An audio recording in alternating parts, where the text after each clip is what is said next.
ஒடுக்கப்பட்ட மக்களுடைய ஒளி விளக்கா, நெறி சார்ந்த அரசியலின் அடையாளமா விளங்கின பெரியவர் ஐயா இளைய பெருமாளுடைய நூற்றாண்டு நினைவரங்கத்தை திறந்து வைக்கிறதுல நான் மிகுந்த மகிழ்ச்சி அடைகிறேன். ஒன்றுபட்ட தென்னார்காடு மாவட்டத்திலையும் தஞ்சை மாவட்டத்திலையும் 1940 முதல் 1970 வரை நடந்த மிகப்பெரிய சமூக போராட்டங்களை முன்னெடுத்தவர்.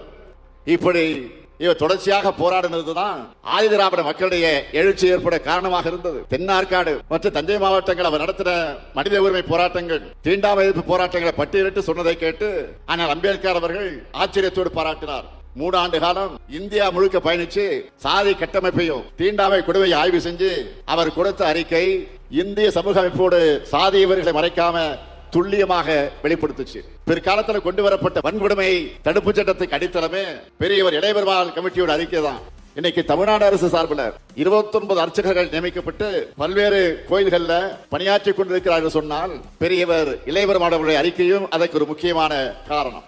பெரியவர் இளைய பெருமாள் மேல தலைவர் கலைஞர் மிகப்பெரிய மரியாதை வைத்திருந்தார். இளைய பெருமாள் அவர்கள் சிதம்பரத்தை சார்ந்தவர் என்பதால் சம்பந்தின்னு வாய் நிறைய கூப்பிடுவார். செழிப்பேறாத சமூக தொண்டர்னு இளைய பெருமாள் அவர்கள் தலைவர் கலைஞர் அடிக்கடி சொல்வார்.